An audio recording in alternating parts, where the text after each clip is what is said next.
আসসালামু আলাইকুম রহমতুল্লাহ বারকাত। দূরে কাছে দেশে বিদেশে প্রত্যেকটা ভালোবাসার মানুষকে, প্রতিটা ইসলাম দরদি মানুষকে, ইসলাম প্রেমিক মানুষকে, বিশ্বের মুসলিম উম্মাকে পবিত্র ঈদ উল ফিতরের ঈদ মোবারক।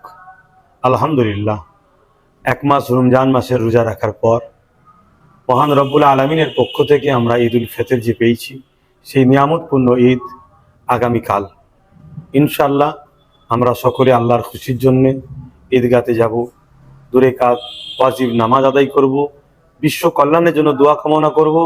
আপনাদের সকলের জন্য দোয়া চাইব, আপনারা সকলে আমার জন্য দোয়া চাইবেন। জাতি ধর্ম বর্ণ নির্বিশেষে প্রত্যেকটা মানুষ সুখে শান্তিতে বসবাস করুক, মানববন্ধনে বসবাস করুক, ঐক্য একতার সঙ্গে বসবাস করুক। বিশেষ করে আমার দেশের ভৌগোলিক পরিস্থিতি সার্বিক দিক দিয়ে উন্নতি হোক এবং মনুষ্য জাতি সর্বধর্মের ভারতবাসী মিলেমিশে থাকুক, এটাই দোয়া কামনা করব মহান রব্বুল আলমিনের কাছে। আপনারা সকলে ভালো থাকেন।